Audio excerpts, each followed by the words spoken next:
right, ready when you are. Okay, I'm ready. Oh!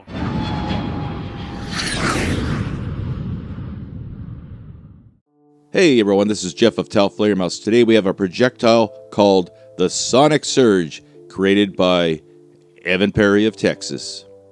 Now this is a big, heavy slug consisting of a steel core and some kind of a ferrous metal jacket. All I know is I can stick a magnet to it.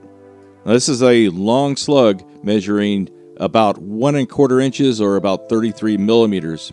It is over twice the length of a Foster slug. The Sonic Surge will definitely require full rifling for stabilization. Now my biggest concern, this being a 2-piece slug, is supporting that inner core. Without really good support, that inner core can just blast its way through the wad, and instead of one projectile coming out of the end of the barrel, we have two. We'll be using an X12X high pressure gas seal. It's very compact and we'll need all the room we can get. Next we'll be using a cork wad on top of that. Over that, we'll be using an 1/8 inch thick, hard fibered card, and the projectile will sit on top of that stack. And around the projectile, we'll be using a discarding sabot. All this is loaded into a 3-inch shell, and we'll be using 30 grains of long shot to propel it.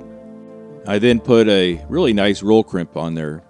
People often ask me how I put a roll crimp on something with a protrusion sticking out of the front, and we'll be using this custom Nick Ross roll crimper that's been relieved in the center.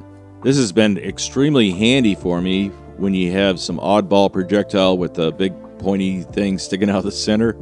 But Nick makes really nice roll crimpers. Now all we have to do is head out and see how the Sonic Surge perform. Testing, test. What do we have today? Jeff, today here on Tau Flare Mouse, we have the Masonic, what is this, Masonic Splurge? I think it has a little red cap with a tassel on it. Sonic Surge is what Evan calls them. Evan Perry, you know him from Texas. Evan has sent in probably more contributions to the show than anybody else. And he's always designing these things out of some wacky stuff. Now, we don't know what these are made out of because Evan doesn't disclose such things. So they could be made out of F-18 parts or some parts from a printer or a shower knob. Who knows? We never know. They look like a little friggin' Hershey's Kiss or a little nipple in there.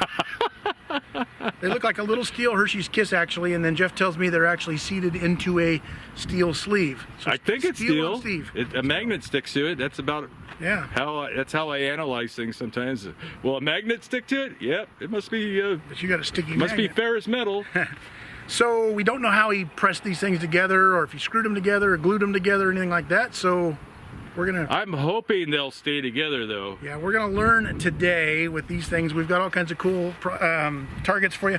We are gonna be shooting from Danny's rifled barrel shotgun. It's not a rifle.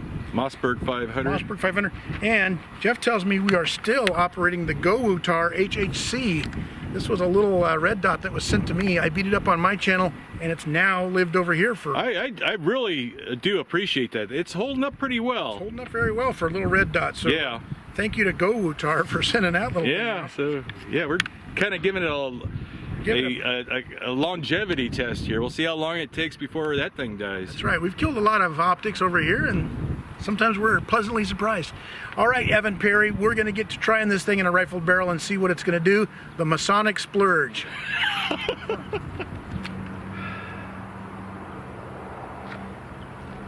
Okay, first shot. On the green triangle, when you're ready. I'm ready. Oh, maybe not. Mossberg. Oh my. That had some recoil, but old Brandon stayed standing. I'm surprised. He always falls over. Yeah. Oh, maybe not. Mossberg. Oh my. In test number 1, it appears that we had what is often called rapid disassembly.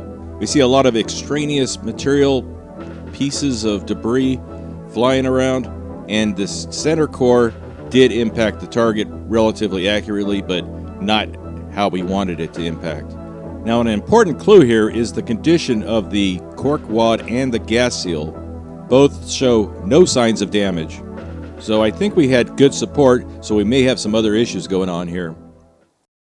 Okay, this time this one has a washer behind the projectile, and see if that will help prevent the inertia from knocking the core out of it. At the very least, keep it clean. Washer, I get it.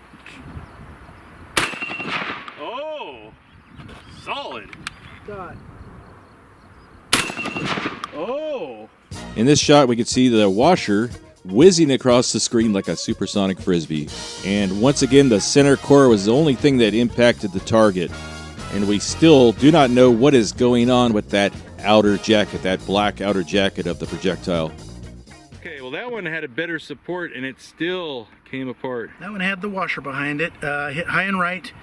But you can tell, I mean, it looks to me like it probably knows first because it's got a nice little... Yeah, what's that other dent there, though? I don't know. It's shiny and I don't know new. if the thing did a little stuntman flip or what. But yeah. Something came up here and struck the edge of that hole. That's weird. Had to happen super fast. I don't know if the high speed will even... Pretty fast, yeah. Oh yeah, my gosh, what do we do? Look at that little divot in that. That's pretty heavy. What is that, 1/2-inch stainless steel? At least, yeah. It's probably metric something other. And that's a pretty good little I think that's a European pump face. European pump face? Yeah, it came from a positive displacement pump. That's actually a pretty badass name for a thrash metal band out of Berlin, circa 1987. Gosh. Yeah, we broke up over creative differences, but European pump face, kind of a punk rock thing going on. We had a lot of combat boots, painted faces, spiked hair. Pump face. Oh my god.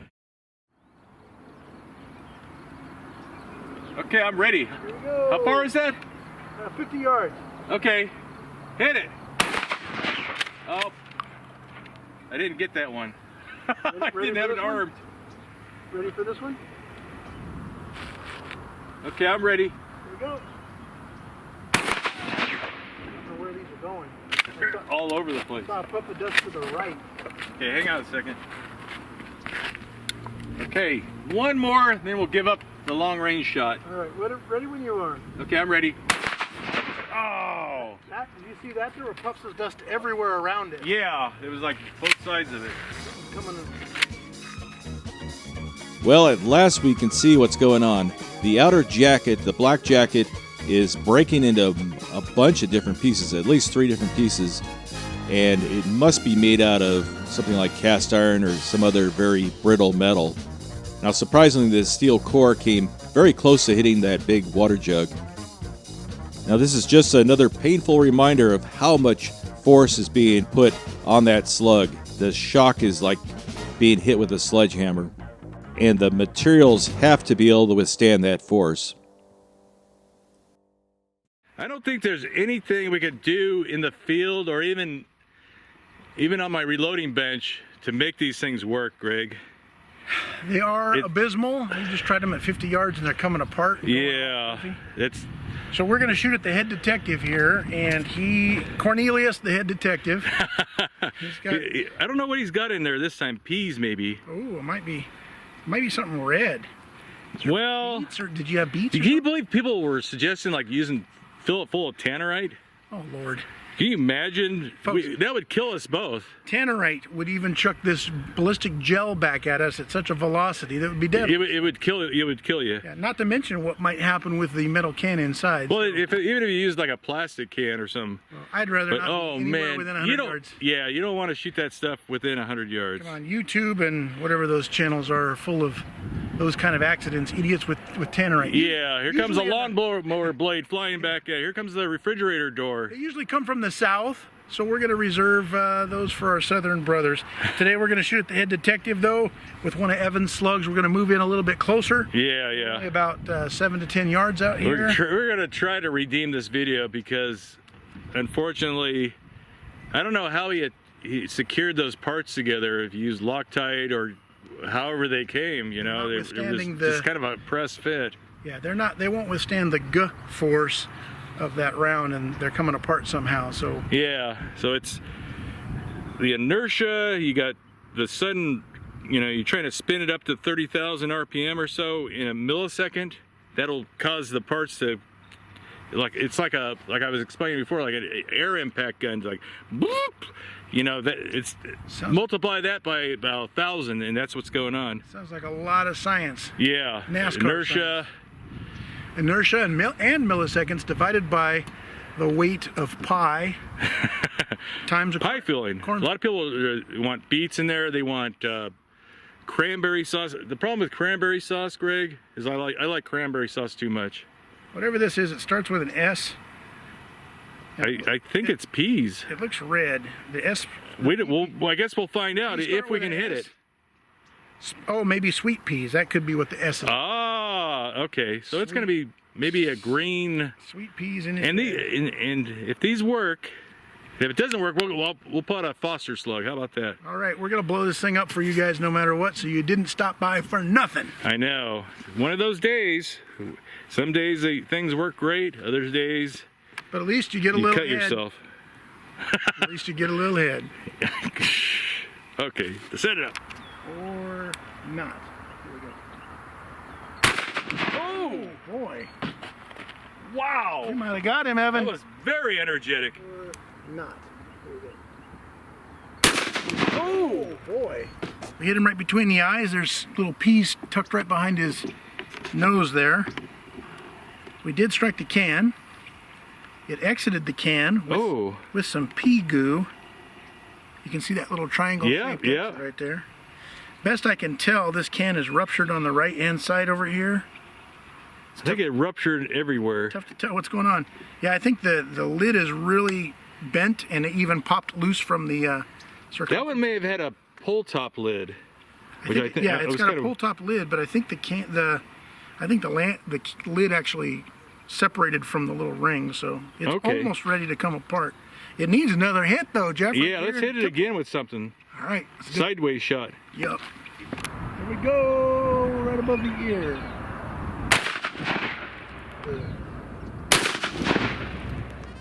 All right, here it comes in all its glory and all its broken up glory, and whammo, right in the side of the head. Now, unfortunately, the first high-speed shot, the file was corrupted and we lost that one, and it was a beautiful shot. I'm telling you, some days everything goes right and other days go like this where everything goes wrong. As the British say, you know, we got the Macchus put on us. I don't know, is that what the British say? I don't know. But maybe now you can understand when things do go right and we get really good shots and everything with these homemade projectiles, why I get so excited, because it really is difficult to make things work sometimes.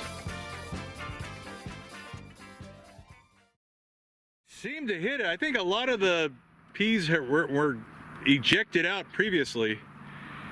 Yeah, we have a big giant hole right there. Look at that. Right where you're aiming, that was a good shot. And then we have a small hole there. It looks like almost like a 9mm hole, which is could be that little nipple piece, that little... Yep. I don't know.